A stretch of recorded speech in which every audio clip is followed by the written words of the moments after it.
the joy and the pain, and all the time that it takes just to stay in your good grace. Lately I've been thinking maybe you're not ready for me. Maybe you think I need to learn maturity. They say watch what you ask for, 'cause you might receive. But if you ask me tomorrow, I'll say the same thing. I am ready for love. Would you please lend me your ear? I promise I won't complain. I just need you to acknowledge I am here. If you give me half a chance, I'll prove this to you. I will be patient, kind, faithful, and true to a life full of music, a life full of art. Respect the spirit world and think with my heart.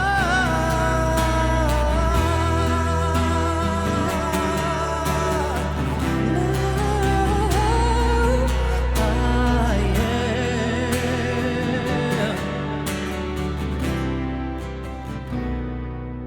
Are you ready for love? Just take me in your hands. We will learn what you teach and do the best that we can. We are ready for love.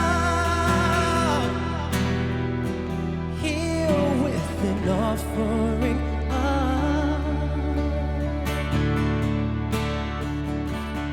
our voice, our minds, our soul, our eyes. Tell me what is enough to prove we are ready for love. No, we are ready. We are ready.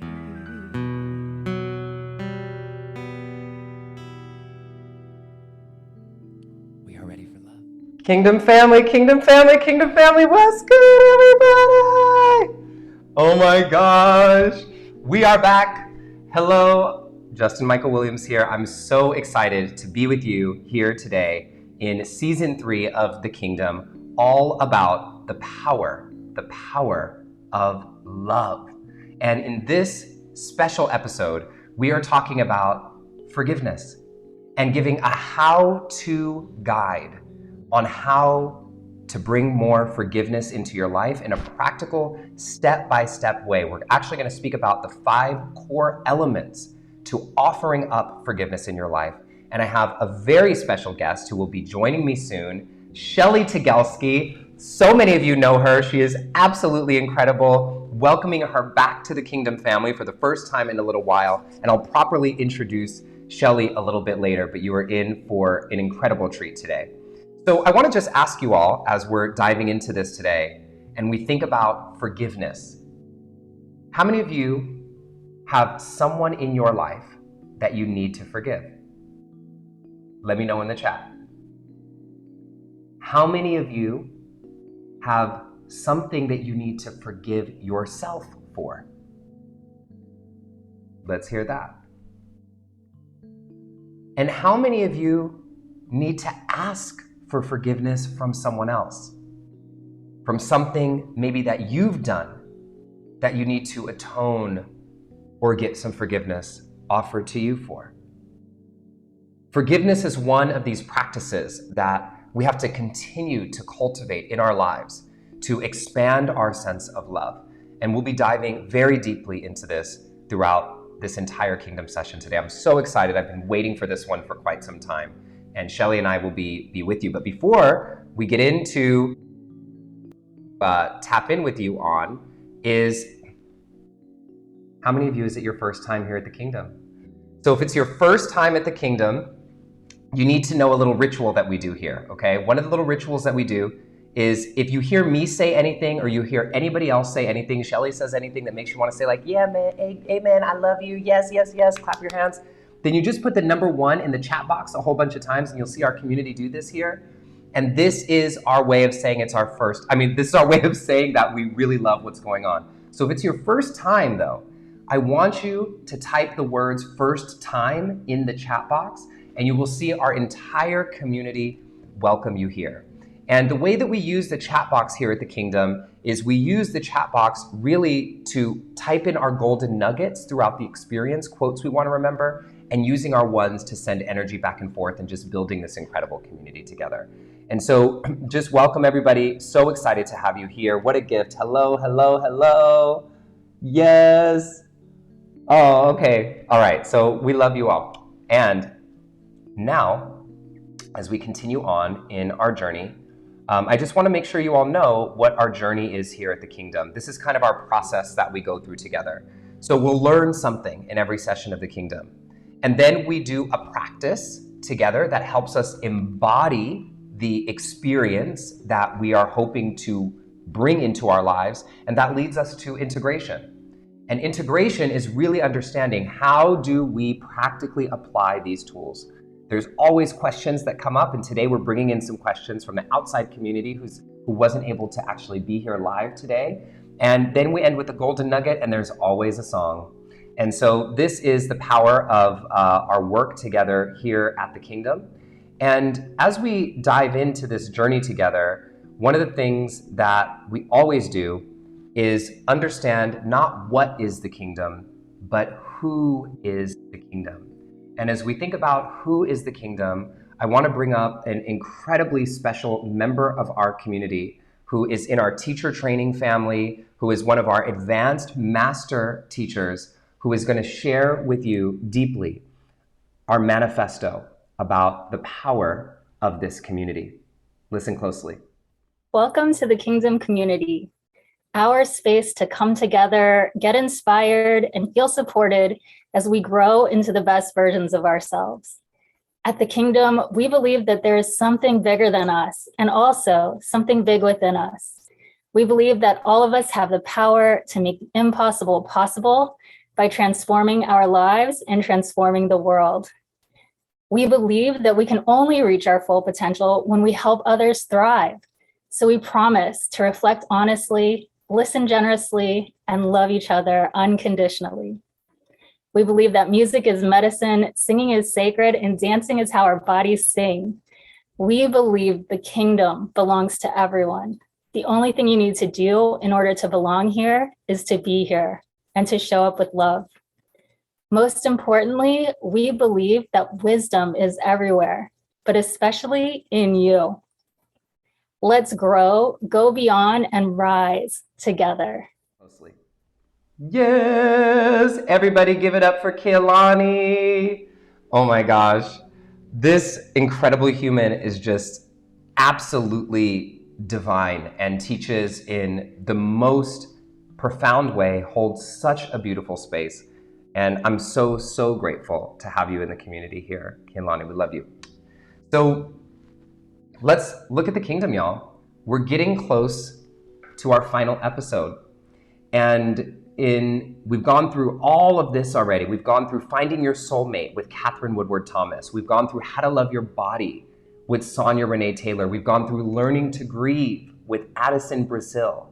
We talked about last month expanding sexual intimacy, and today We're talking about forgiveness. And in September, in our final episode of this season, we are talking about love as a political force with a very special guest who I will be announcing to you soon. Many of you know, but a very special guest that I'll be announcing to you soon. And before we begin this session, I want to just make sure that I share a few big announcements with you all. So the hugest announcement that I have for you is, by popular demand, we have decided, many of you know that I've done my teacher training and we have a cohort just ending. We have decided to launch a second teacher training this year because we've had so many people asking, how do I learn to bring this work into the world? So if you are a part of the teacher training community and you're excited about the teacher training, put some ones in the chat box because this is a really big deal for us. And our team has been working really hard to put this together for you all. We are starting a second teacher training cohort. This is a meditation and transformational leader teacher training starting on October 9th. Starting on October 9th, you can just scan the QR code to go to the site. Otherwise, it's wecanDreamBigger.org/training, and you will apply, look at all the info, and see everything there. We're also, if you're not interested in doing the teacher training, but you're interested in deepening your work here, we have our 40 Days to Transformation program starting on October 16th. And of course, we always have Soul Study, which is every Wednesday. So for those of you who are new to this community, every Wednesday, the community gets together on Zoom because here, we have the chat, but you don't see each other. So on Wednesdays on Zoom, it's totally free. You come on and we actually deepen and talk about the lessons of the kingdom together. And it's a really powerful time for us to come together, and our community leads that. So as we prepare to get into our session, one of the things that we do here in every session of the kingdom is something that I call a little bit of silence. And a little bit of silence is what we do to just get really present. And so we spend so much of our day, running around and doing a million things and multitasking. And so whatever you're doing right now, whether you're listening live or listening to the podcast, whether you're on a walk or washing your dishes or whatever it is that you're doing, we're going to give ourselves the gift of 1 minute of silence where you don't have to do anything. Just drop in and let yourself be here now. And so today, we're going to drop into the energy of a word. And so I'd love for you all to type in the chat box one word that you would like everyone in this group to use as an intention. And I'll pick a word here from the chat. Okay, all right, we're gonna go with joy.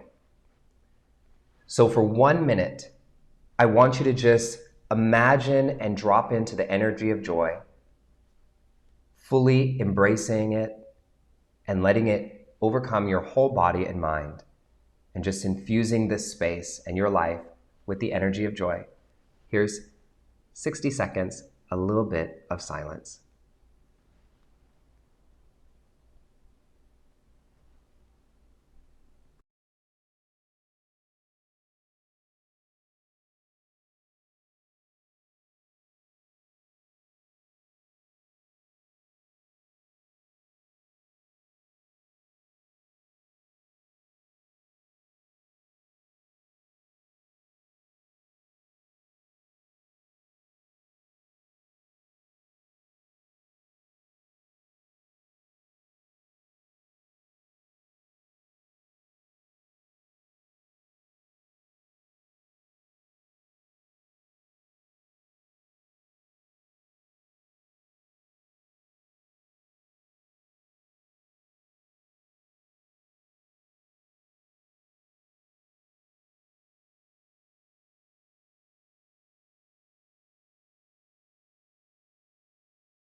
God, Spirit, Universe, all that is, all that ever has been, and all that ever will be, we thank you. Thank you for bringing this community together. Thank you for helping us drop into our hearts and open our minds to become an expression of love. Thank you for giving us the gift of this moment to learn and grow and share in a safe community where we all belong. Thank you for our incredible special guest today and all the magic she brings to the world. And may each of us feel love and peace in our hearts today and take exactly what it is that we need from today's session to be a greater expression of ourselves on this planet. Thank you, thank you, thank you, Great Spirit. We are here in service of love. So it is. Ashe, Aho, Salam, Amen, Shalom, Satnam, Awen, Om. Thank you.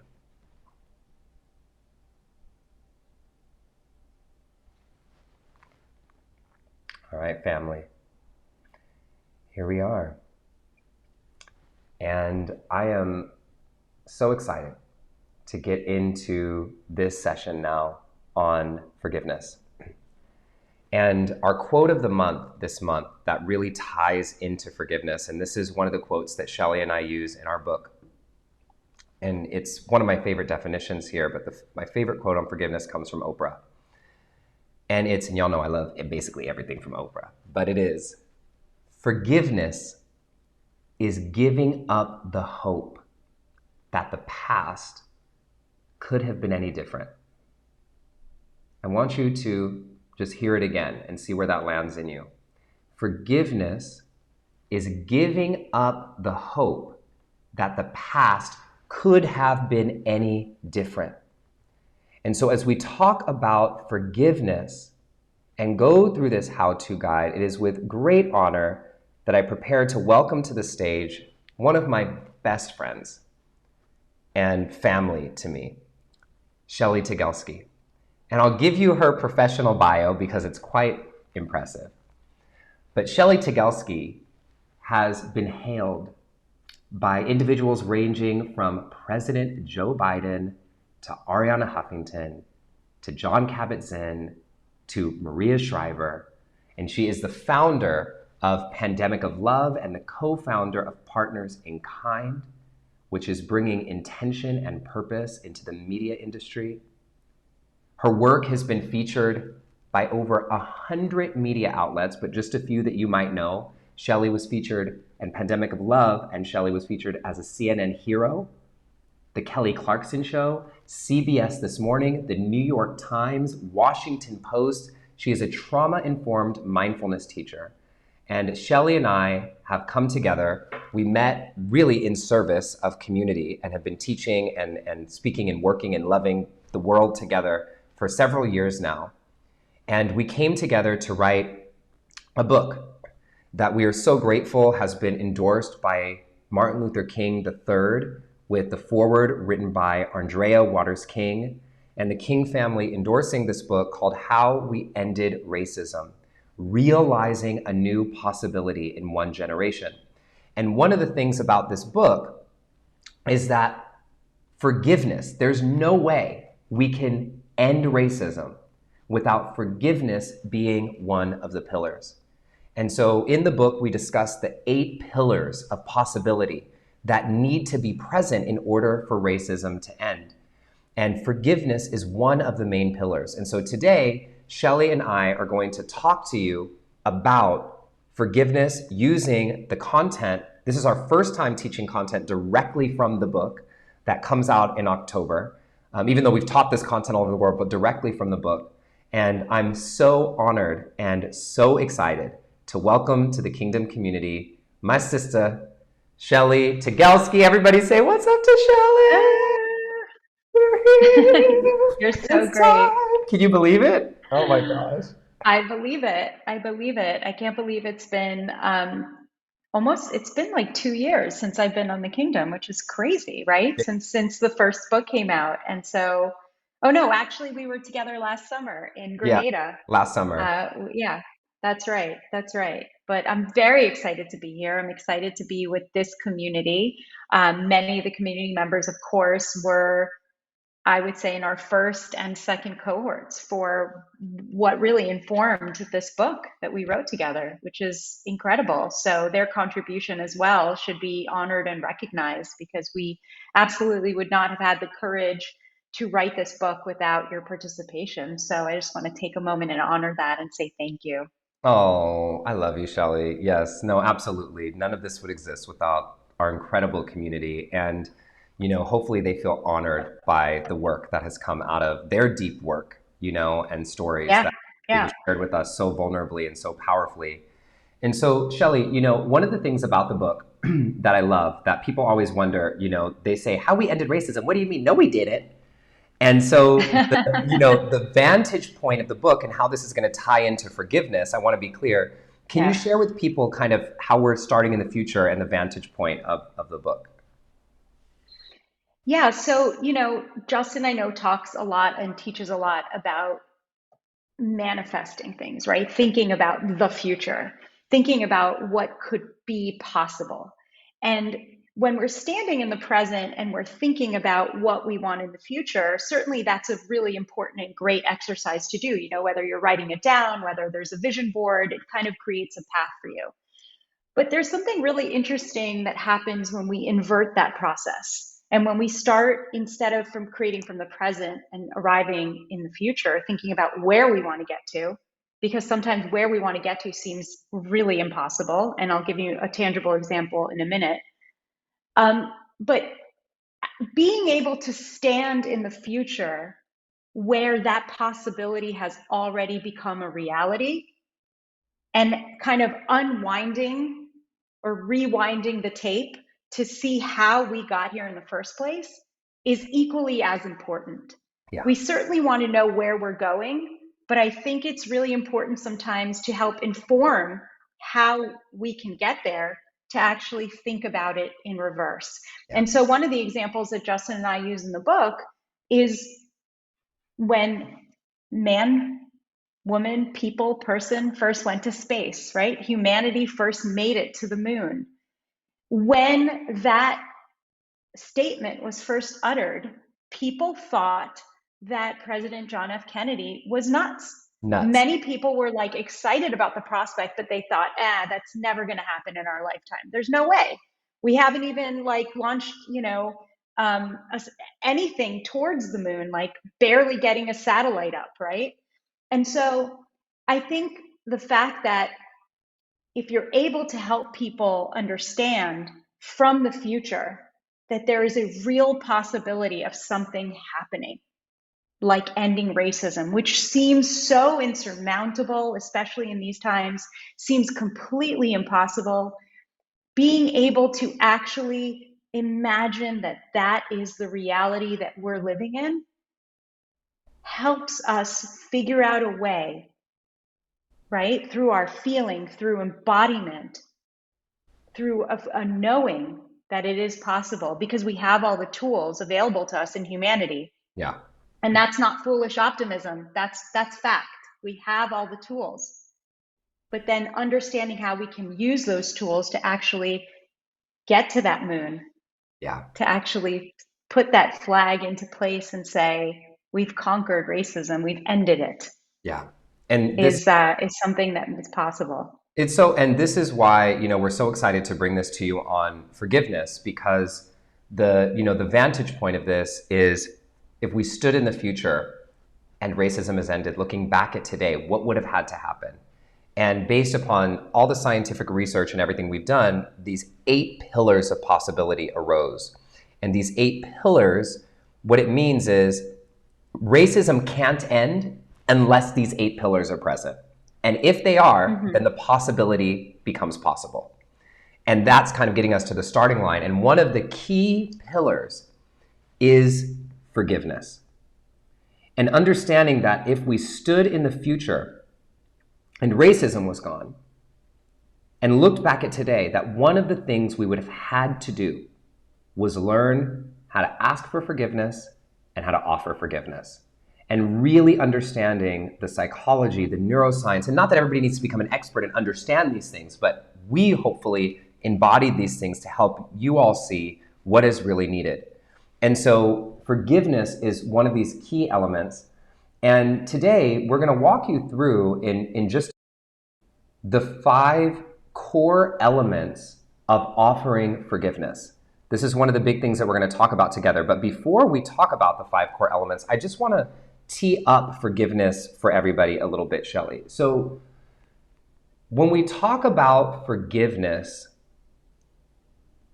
and love, what would you say, and this is something Shelly and I've never talked about, I saved this for this interview. What would you say forgiveness has to do with the power of love? Because that's what this whole season is about. Sure, sure. I think that offering forgiveness, specifically, accepting forgiveness, is the greatest measure of self-love, the greatest measure of self-compassion that we can offer ourselves, which seems like such a radical notion and completely an inverse or like ironic to what it is that we're trying to say. Because what does offering somebody else forgiveness have anything to do with yourself and loving yourself? And I think as we delve into the 5 core elements, we'll be able to like extrapolate that out for people, right? Yeah. Because it really does have so much to do with the amount of compassion and energy that you are exerting on yourself and where you're putting and harnessing that energy. Yes.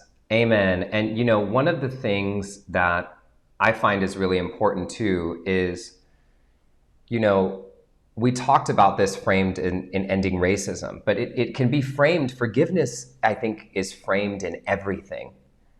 And the reason Yeah. I say that is like, if you're going to stand in any future, right? The future that you want for your family, the future that you want for your relationship, the future that you want for the world, for yourself, for your business, for anything, and you stand in that future as if it's complete and look back at Yeah. today and go on the journey, you're gonna make mistakes, right? Right. Like you're gonna make mistakes on the way.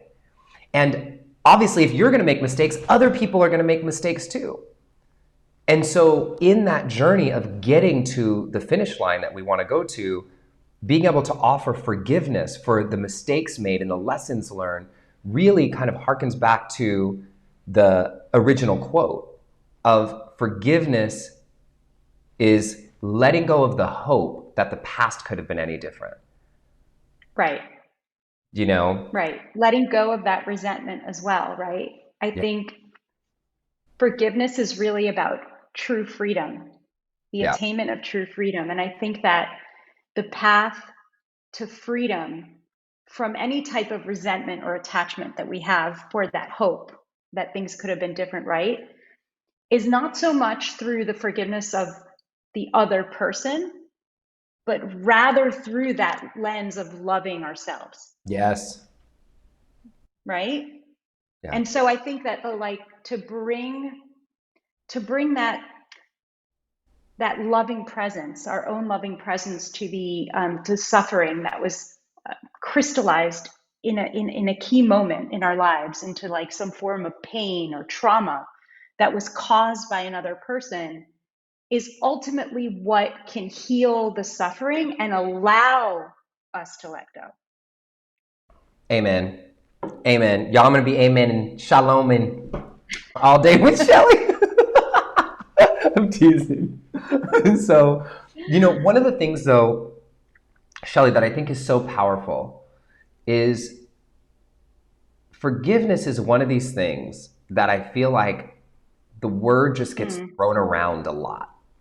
You know what I mean? Yeah. People talk about forgiveness and Yeah. you forgive and you forgive.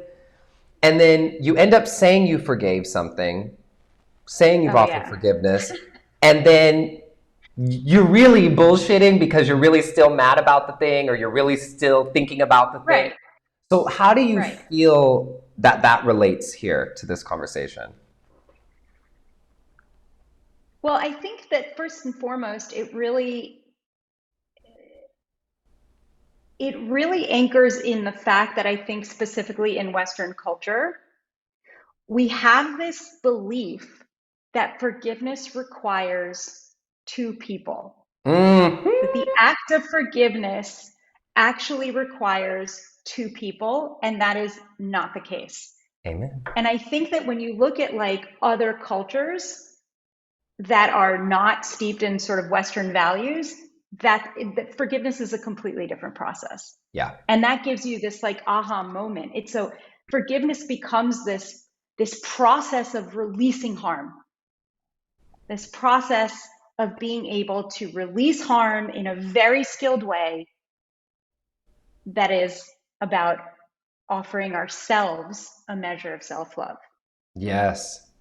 Oh, yes. And like I've never heard you say that, and that was really good. So thank you. And I mean, Shelly and I teach a lot together. So when we have new things come out, it's also really exciting to me. And so this leads me to, Shelly, one of the things that we talk about deeply in the book, and I think it's something that people often confuse and conflate forgiveness with other things.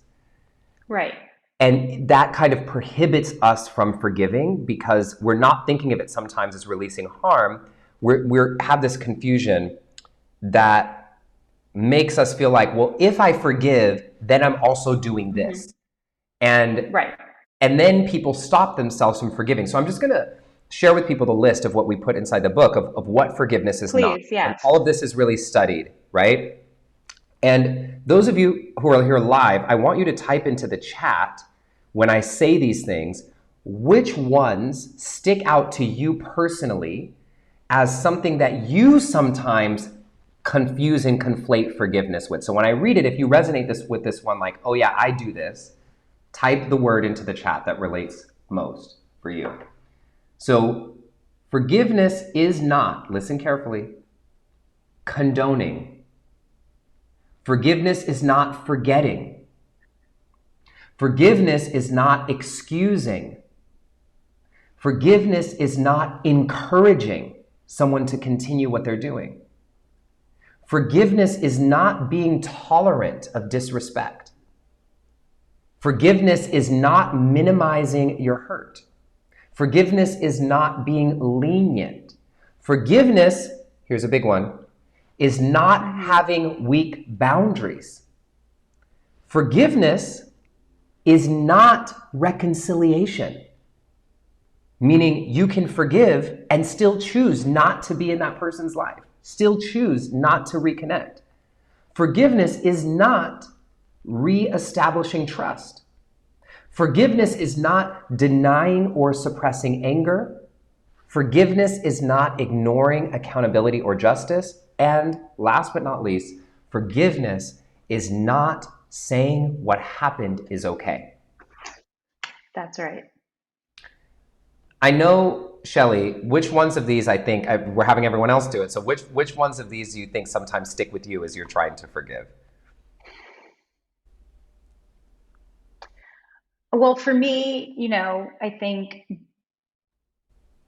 denying or suppressing my anger, because I also tend to lean towards trying to be a people pleaser. Mm-hmm. And so I had to work very hard on denying or suppressing my own anger, minimizing my hurt, right? Yeah. And being able to acknowledge that actually, in fact, yes, I have been hurt, and I do have a right to be upset, and that I have a right, therefore, to work through that, right? Yeah. Yeah. No, this is really big. I think for me, the biggest one for me is denying or suppressing anger and reestablishing trust. Like sometimes I feel like if I forgive someone, then I'm like opening a space, and I have to remember that I can totally forgive and release them and give up the hope that it could have been any different and still not fucking trust them ever again. You know what I mean? Like that can really be a thing. But still hold a space of love open in my heart, for just to bless them on their path, you know what I mean? But not have to open myself up in that way to them again.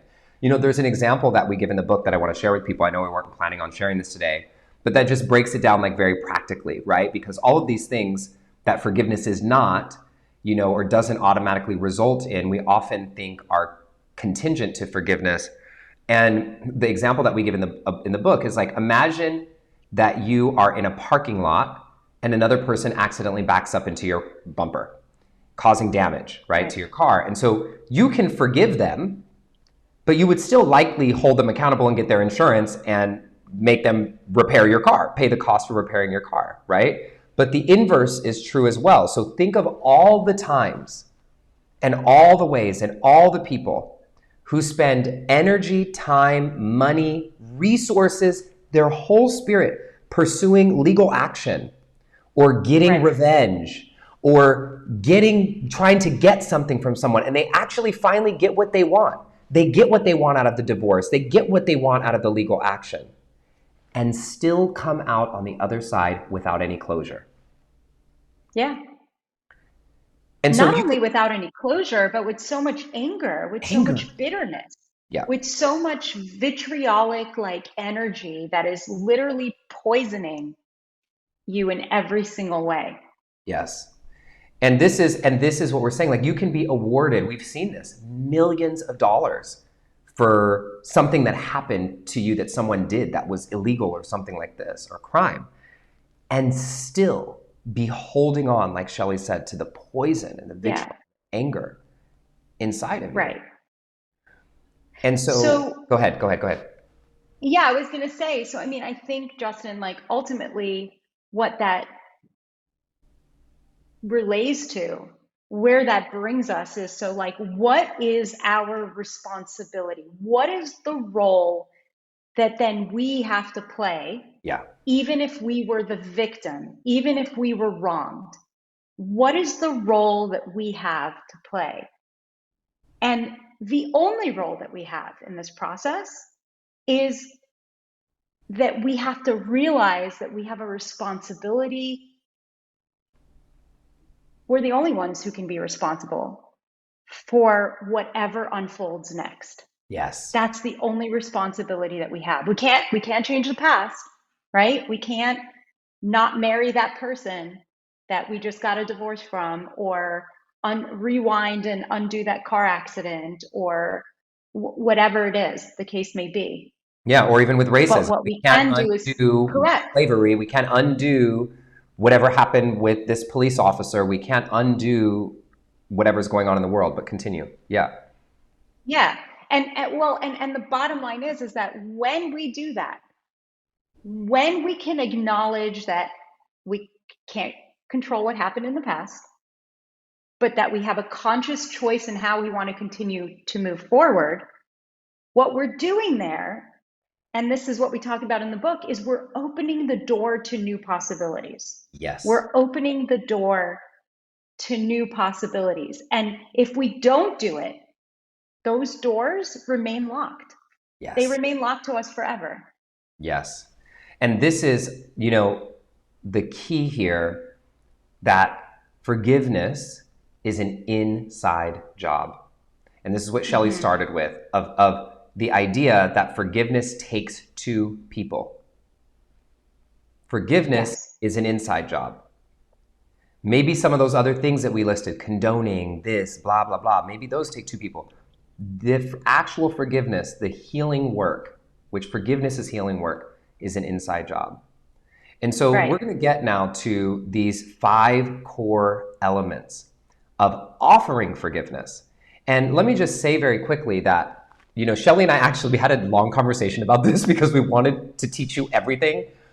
And we really wanted to narrow it down. So we kind of break it up into 2 different ways of dealing with forgiveness. There's offering forgiveness, meaning someone did something that you feel like harmed you or was wrong, and then you need to offer forgiveness. And then there's asking for forgiveness, which is you did something where people need to forgive. And so instead of trying to jam it all in here, we're focusing in this session because it's something that you can do today, right now, with no one else. It can happen in this session. We wanted to focus on offering forgiveness, and the asking for forgiveness bit is inside of our book. And, we'll continue to talk about this much over time. And so, Shelly, I'm going to kick it to you here for this first little bit, the first element of offering forgiveness Sure. of the 5 core elements, which is express yourself. Right. So the first core element, right, is really about listening to ourselves. We're the ones who have been harmed, and therefore we're the ones that need to be heard. And you might be like asking for a moment, like, heard by who? You know, because the person that I need to be offered for, forgiveness by is not around anymore physically. Maybe they're not alive anymore. Or maybe they moved away, or maybe you haven't talked to them in 20 years, but you're still holding on to this resentment. So you might already be kind of putting up a wall immediately and saying, no, no, no, they'll never hear me. I tried talking to them. But you're the one who needs to hear yourself. Expressing yourself means first and foremost creating a safe container and a safe space, first and foremost, for yourself. Because oftentimes what happens is that, and I know I've done this before, and Justin, you and I have talked about this before, but like, and again, culturally, this is something that I think has been sort of hijacked by the industrial wellness complex, right? A little bit. But we do something called premature forgiveness, where we're like over it, or we write something down and we burn it, or we throw it into, the ocean, or we have some sort of like symbolic thing that happens, but we really aren't delving into the true toll of the actions that communicate to ourselves the pain, the true hurt that was caused, because we don't want to think about it. It hurts too much. So we sort of suppress, and that's what we just talked about. We suppress, we deny, we diminish what the hurt is, so that it could be easier, if you will, to let it go. Just let it go. And so expressing yourself is the one core element that you cannot skip over. It's the one core element that, regardless of whether you do the other 4 things, has to be done. You have to be willing to hear yourself. You have to be willing to bear witness for yourself. And so how do you do this? You let yourself feel the emotions. And I know Justin has talked on the Kingdom here many a times about the emotions wheel and about being able to identify our emotions and really just name them, right? Name it to tame it.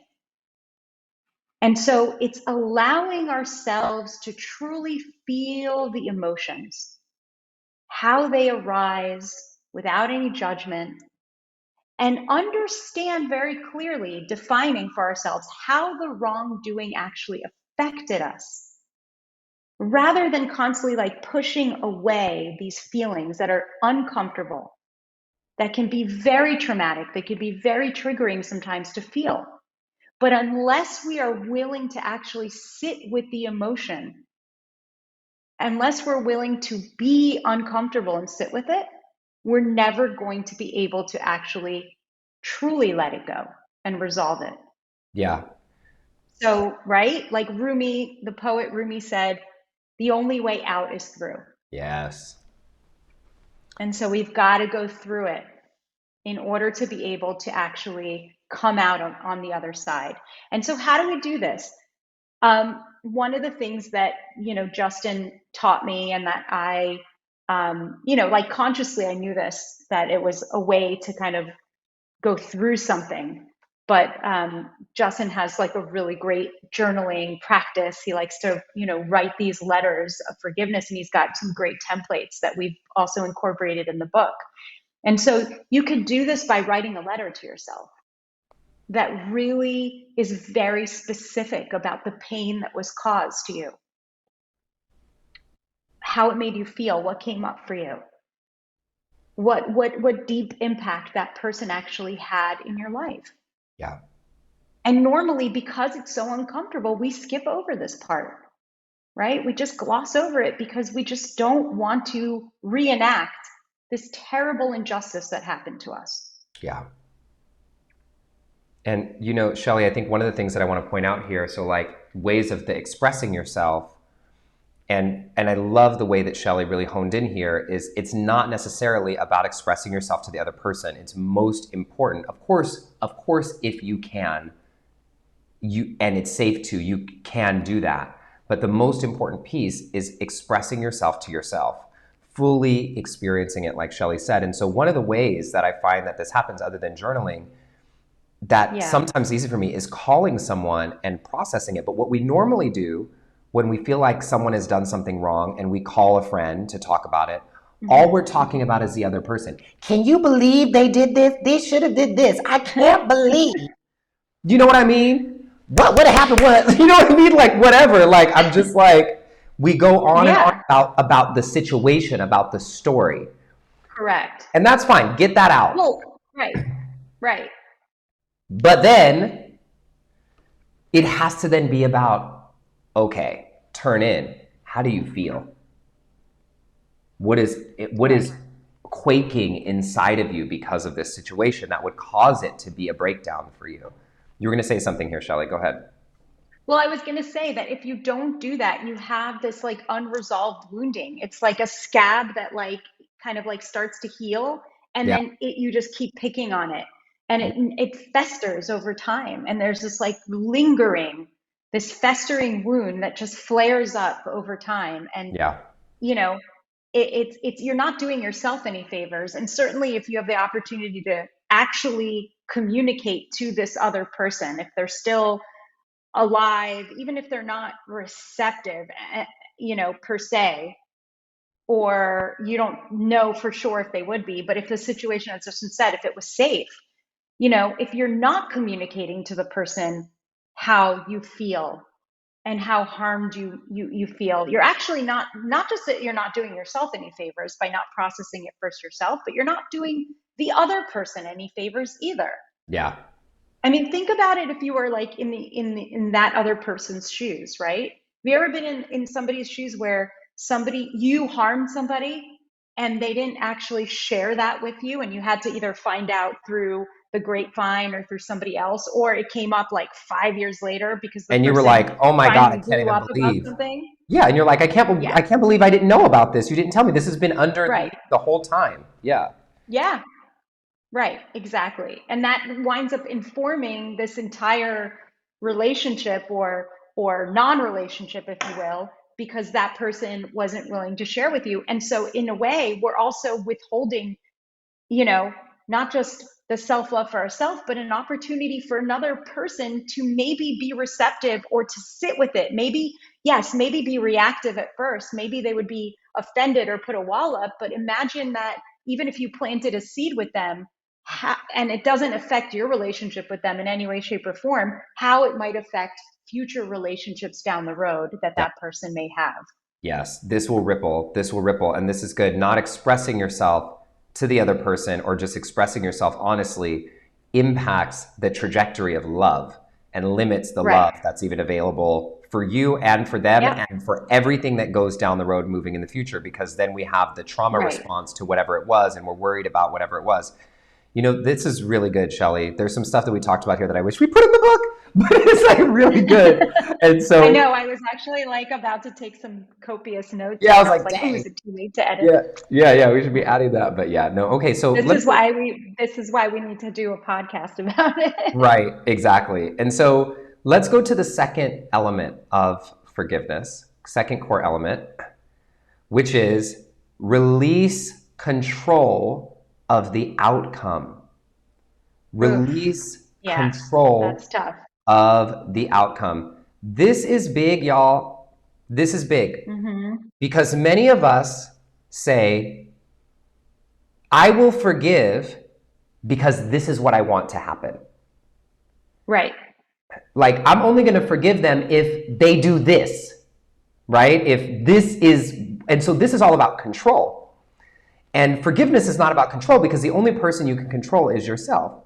And so one of the things that we talk about in the book pretty deeply, and I'll give you just a little peek of it here, is what you have to understand is after you express yourself to someone and you offer up your truth, you are no longer in control at all. You never were in control, but you are not in control of how they respond to it, what their reaction is, if they get upset, if they follow along, if it takes them time. And this part, I think, is what scares us and keeps us from offering forgiveness to people sometimes. Right. Because we're like, I don't know what they're going to say.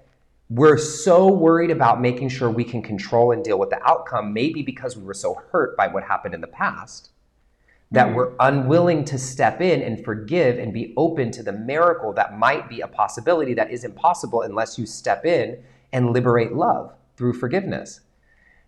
And so, you know, one of the things that we find always happens is like, let's say someone apologizes to you. Okay, let's just put it out there, like someone did something wrong and they come and they apologize to you. Right. What we see happens all the time is because they didn't apologize exactly the way that you wanted. They didn't say the one word that you felt like you needed to hear. Or maybe in their apology, they said one sentence that triggered you. People hold on to that one thing and then don't forgive. Right? So someone comes to you and says, I'm so sorry that this happened. And then we, even after getting an apology, we don't forgive. And so we still hold on. And so this releasing control of the outcome, what you have to remember here, Shelly used the word responsible, becoming responsible for what happens next, becoming responsible for our energy and the forgiveness that happens. And what that has to do with releasing control of the outcome is this. One of my mentors and teachers who's actually worked with Shelly and I on a lot, quite honestly, this book wouldn't exist without this human, really, quite like truly, Jim Selman. He like really inspired, like gave the push to write this in a really big way to start and do the liberation experience and everything. And Jim talks about this word responsibility. And this is another word that we throw around a lot. But if you think about response, and I want you all to type this into the chat box, responsibility as response dash ability, meaning the ability to respond. Right. Responsibility is you have the ability to respond, which doesn't mean, we often think about responsibility as whose fault is it. Responsibility is not who's at fault. We all have responsibility. We have responsibility for this community. You have the ability to respond to what happens to any situation in your life, even if it's not your fault, even if someone else shows up in a way that you don't want them to show up, you have the ability to respond. And here's the key, so do they. Right. So this is where you have to release control and know that at every juncture, you have the opportunity to respond to it, and that will free you to release control of the outcome because you can just show up for what happens next. Right. And I think that where things get murky, Justin, is that people confuse responsibility with reactability. Hello. Right? Yes. Reactability is, it's this subconscious, those emotions that are coming up. You feel it here, your heart is racing, you feel nauseous, you're angry, the walls go up. That's your reactive self. That's very different than responsibility. Yeah. It's a very big difference. And so when we can really understand, as you know, one of the main core tenets of Buddhism is that the root of all suffering is attachment. So when we attach ourselves to those outcomes,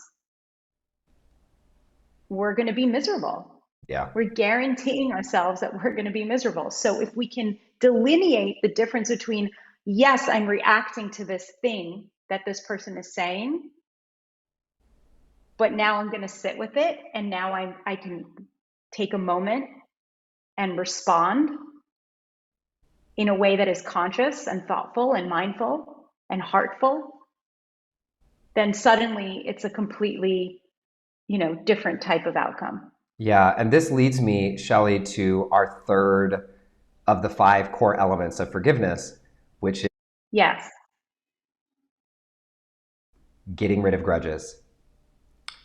And Oof, this is grudges. a piece I Yeah. have to say, y'all, that Shelley really put into this work and in the book in a big way, because you had done a lot of work, Shelley, already on grudges, Mm, you know, and so yes, I would love for you to speak to this. It's such a great sure.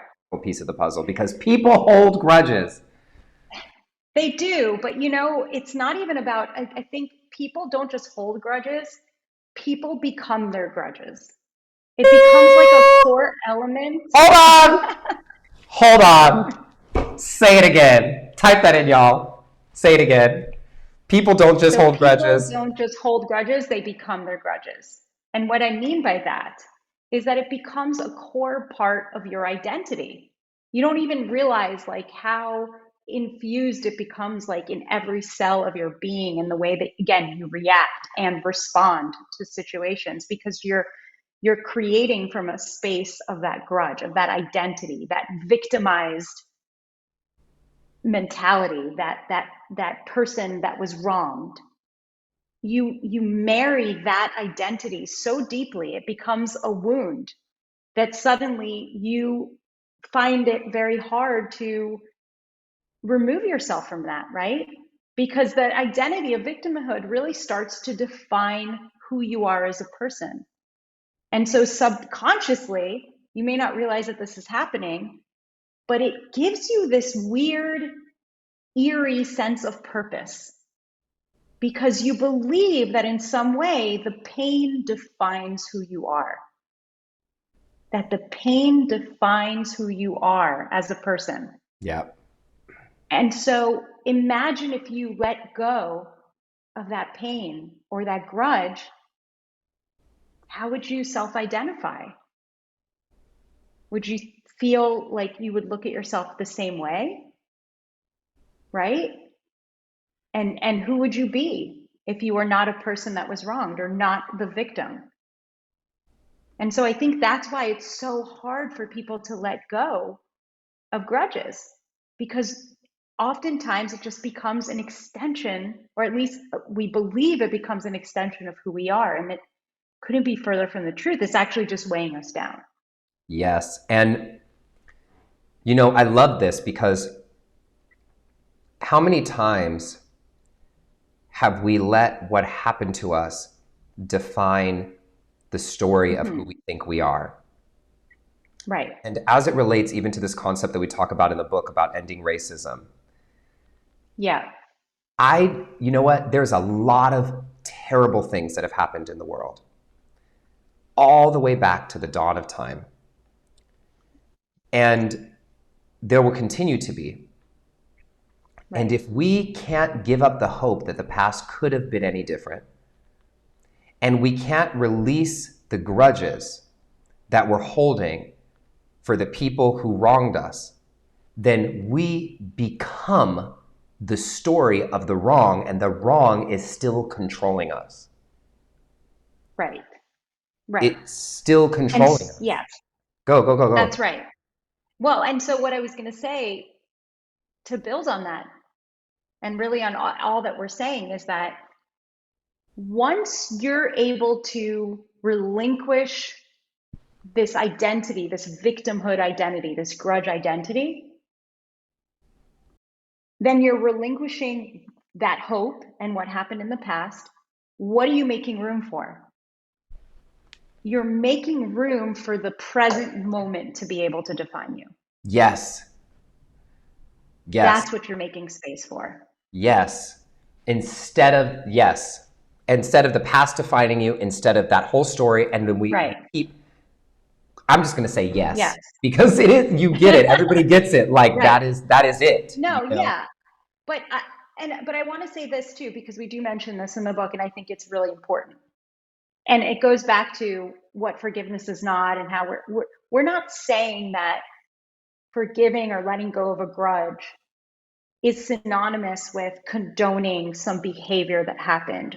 We're not denying the fact that something could have been incredibly traumatic, incredibly painful, maybe even physically painful, right? But we have to understand that we're capable as human beings of holding two truths in duality. Yes. the pain and the medicine for the pain. Rather than holding on to just the pain with two hands, what if you just free one hand?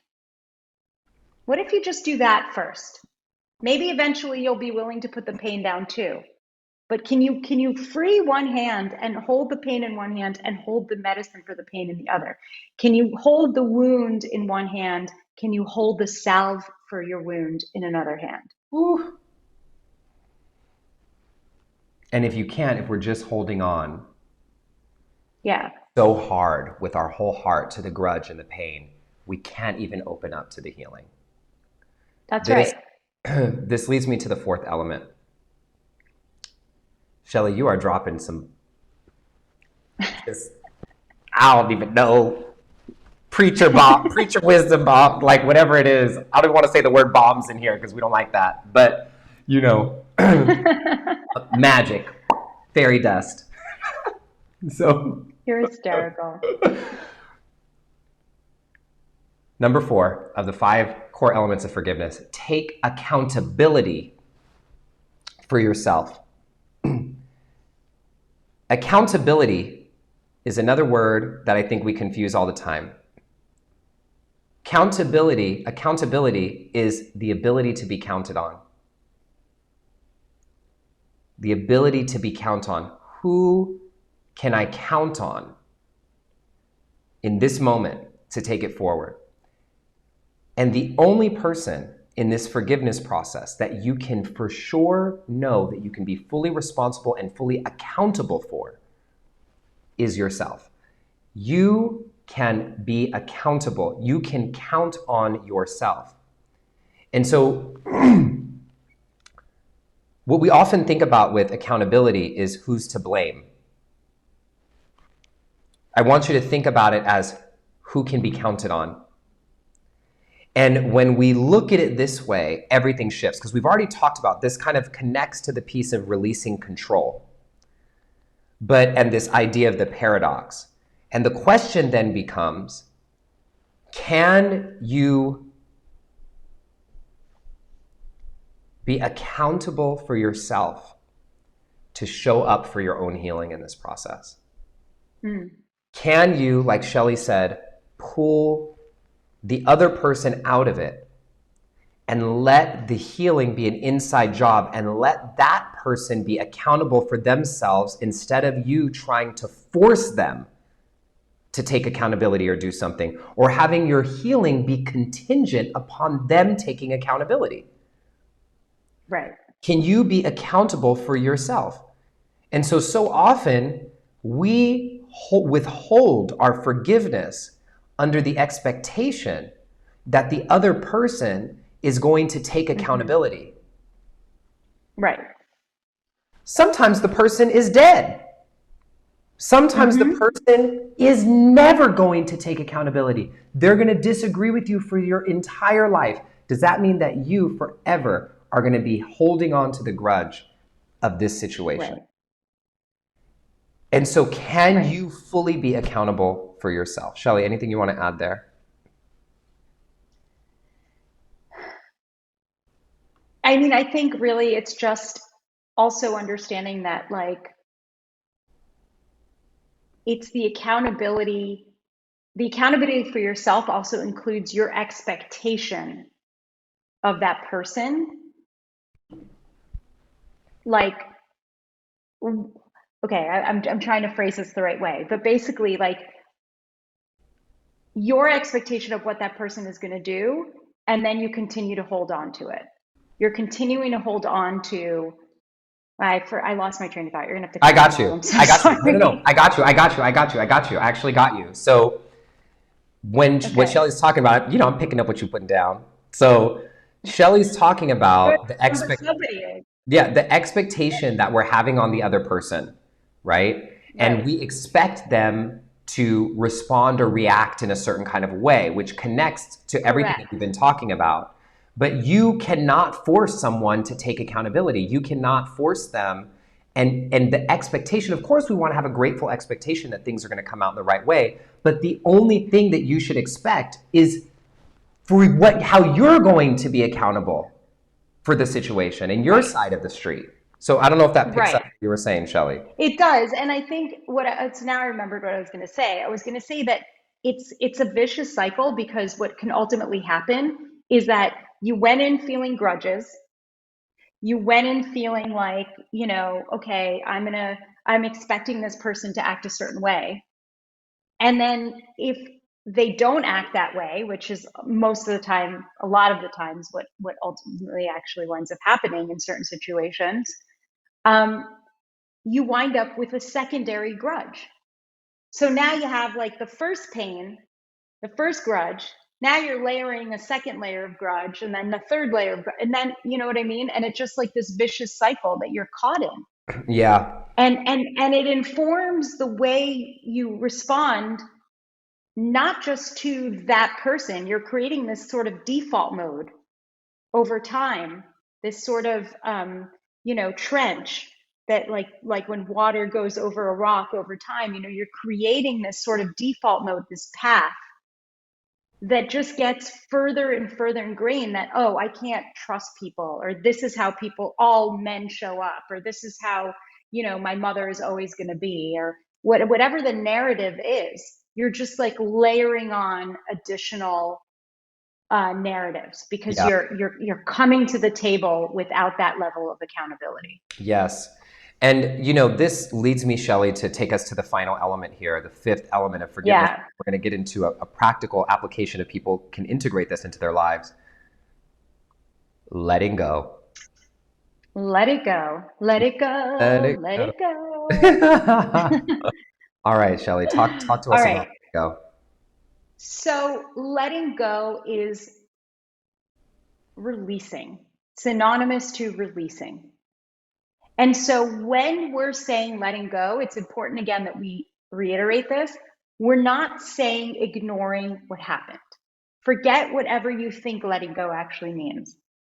What we're saying is that letting go requires that you trust and that you have faith that if you've shown up and done your part in this forgiveness process, the 5 core elements that we're discussing here, that all will eventually fall into place as it needs to. Yeah. Right? And so you're having trust and faith that the process will unfold instead of you trying to force it to happen. Yeah. Yeah. So that is really incredibly important. You don't keep returning to the situation over and over again. Don't keep wishing it could have happened differently. You can let go and you can forgive. Yeah. And that eventually helps the rocket, and the booster separate. And you become further and further removed away from this pain, from this suffering that is very like tangible and very real for you, but at the forefront of your mind all the time, and it just becomes a part of the background.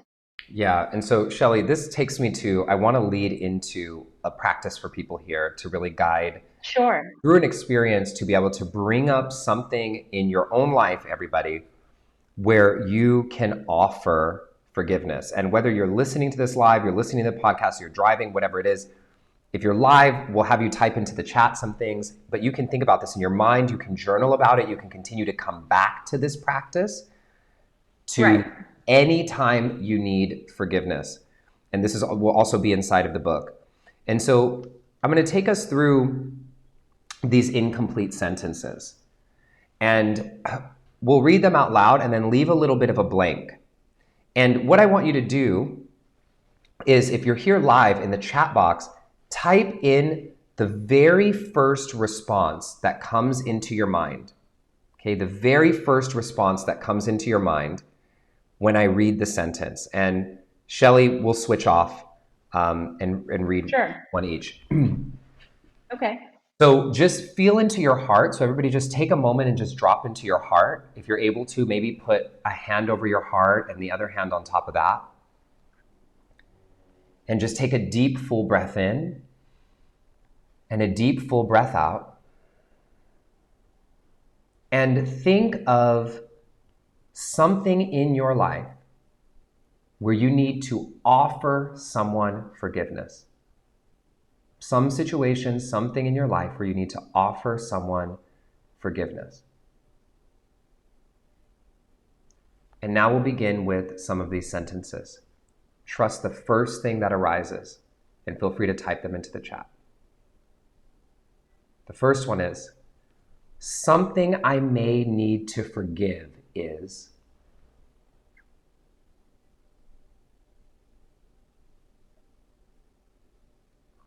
What happened that upset me is...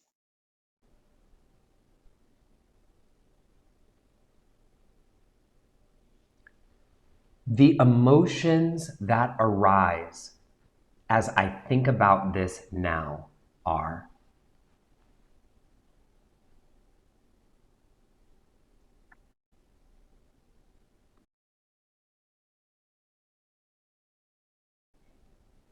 How that's affecting me now is...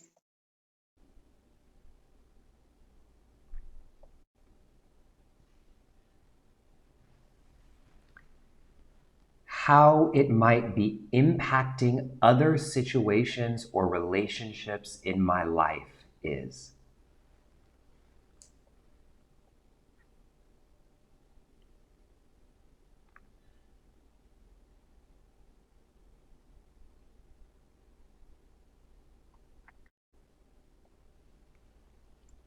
How I will show up differently in the world once I let this go is...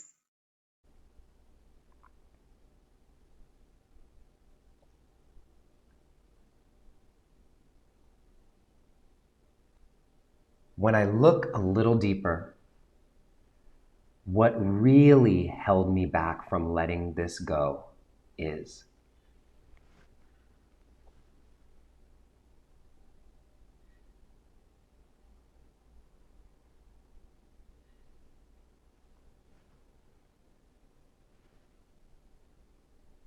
Once I really let this go, it will free me from...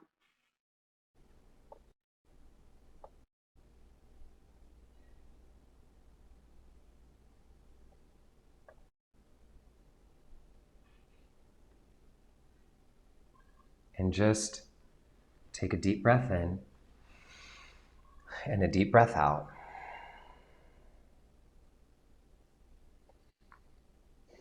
And just take a moment to see what arises for you and type into the chat what arose for you in that. And you can continue to come back to this practice.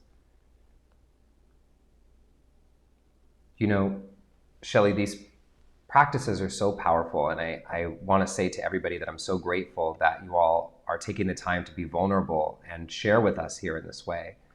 You know, there's been a lot in my life that I've had to forgive, and this is collectively about the world and also just in my personal life, in every instant, to make sure these stories don't define who I am, but what defines who I am is who I am becoming. And the vision of what I believe is possible for my life and for the world, and who it is that the narrative that I want to write my story into. And so, you know, we hope that you're able to take these tools that we're so grateful to offer to you and use them in your life in a really practical way. And, you know, there's a lot more here in our book that comes out October 24th. And you can pre-order the book. If everybody here went and pre-ordered this book, even got Please pre-order the book. Please pre-order. It makes a really big difference for all of us, and really It does. not just for us, but to really get this message out into the world. You can go to howweendedracism.com or any of your favorite booksellers and experience the power of this book. I do want to lead us, guide you into one practice that I want you to take with you. So once you've gone through the questions that we just went through, and you have the situation that you need to forgive in your life, and you're ready to really let it go, there's a powerful practice and ritual that you can do, which is one that is so transformative if you've gone through the 5 core elements. People do this practice. Yeah, this is the key, because people do this practice that I'm going to tell you all the time, and they do the whole ritual and then come back the next morning and are still thinking about the same thing. So If you go through these 5 elements, this next thing that I'm going to tell you will be incredibly powerful. So you go through the 5 elements, guide through the little questions, the incomplete sentences that we gave to you. And then the invitation that I want all of you to do, a practice and an action that I want you to do sometime in the next month. We got a full moon coming up. This will be a great time to do it in the next couple weeks, okay? To release is write down your situation, what it is, what you're forgiving, any notes about it, all the grudges you're holding, the whole thing, guide through the process, and burn it. Burn it. Burn the paper, and as you burn it and you watch it burn, say, I really let this go. With my whole heart, I release this. I really let this go. And this is a powerful practice because fire, really engages us in this ritual of transformation. But the burning doesn't do anything. The burning, Right. the ritual, is a symbol of the moment that Right. you chose inside of your own heart to actually let it go. Shelly, anything you want to add there?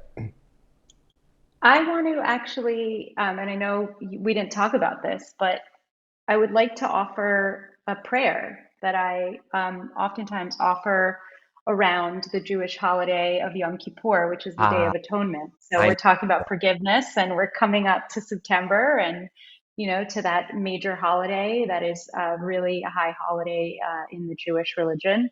And so, if it's okay with you, I'd love to drop into that. So here's my prayer for each of you. If you could put your hand or both hands on your heart, you can close your eyes, you can lower your gaze.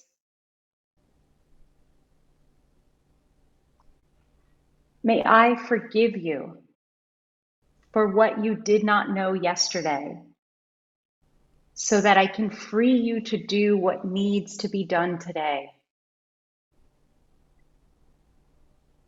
May I forgive myself for what I did not know yesterday, so that I can free myself for what needs to be done today.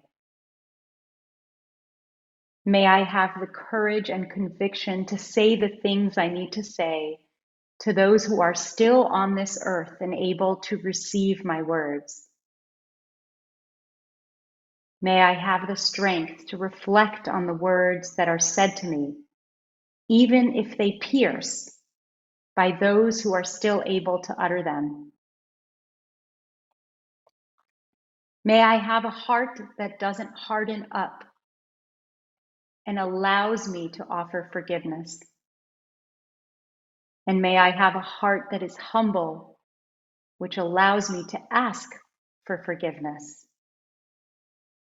May I have peace in knowing that all the things left unsaid will be the things that don't require words, love, and kindness. Amen. Ashe, amen. All of it. Shelly, that's so beautiful. This is such a powerful way for us to end this session today.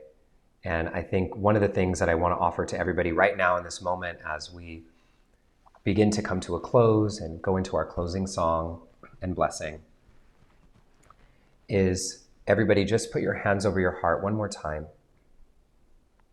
and take a deep breath in and a deep breath out. And if you could think of one golden nugget, one key takeaway from this entire session that you want to take with you into your life, because you may not remember it all, but you can take one key thing at least. What would that one thing be? And just repeat whatever it is in your mind a few times so you remember it. And then type it into the chat box. And we'll see a cascade of golden nuggets. Shelly, my golden nugget today was your prayer at the end there. I mean, that was really encompassed the whole thing. and I'm looking at you thinking, why the hell didn't we put that in the book? That was really special.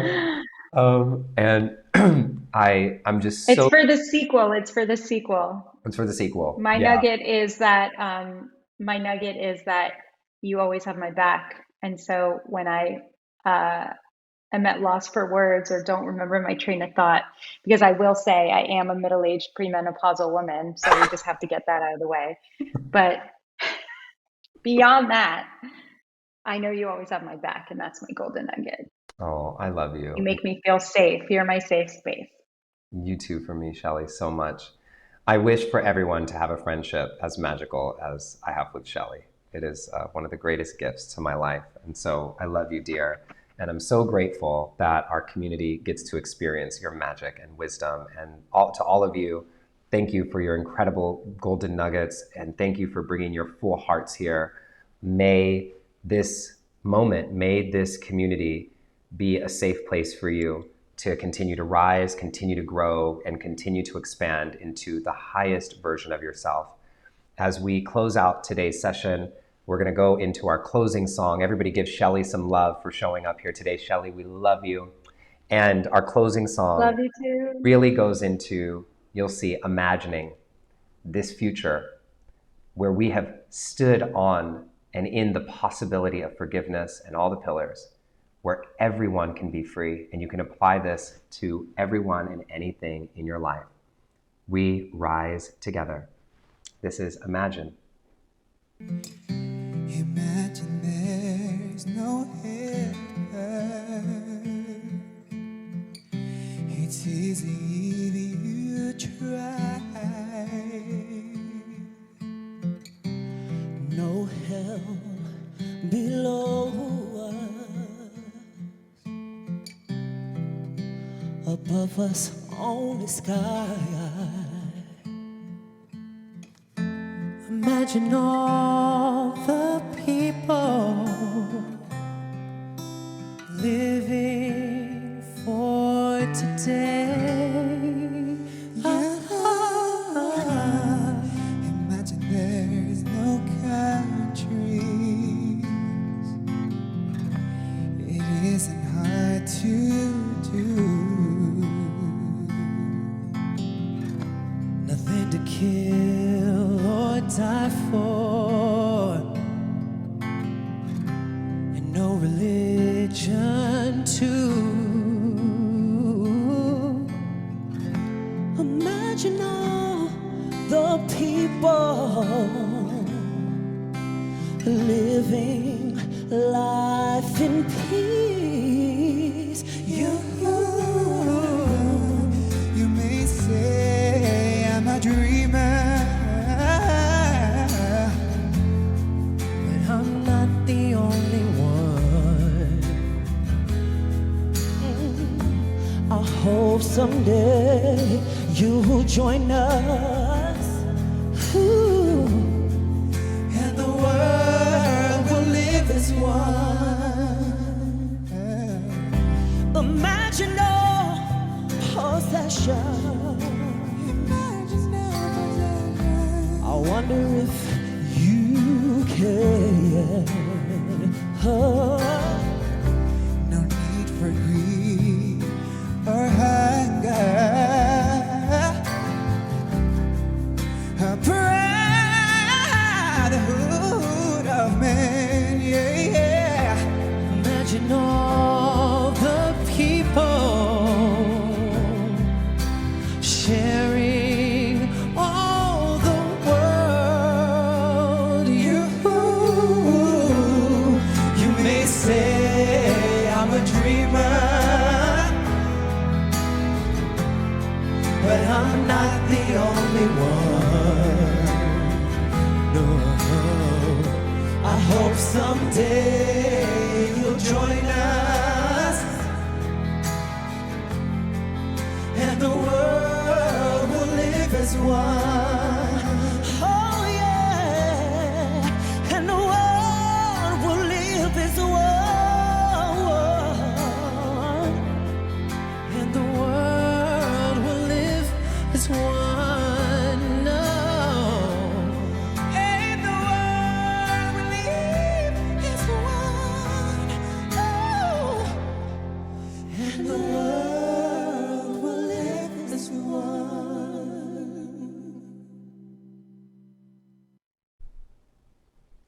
Kingdom family, kingdom family, kingdom family.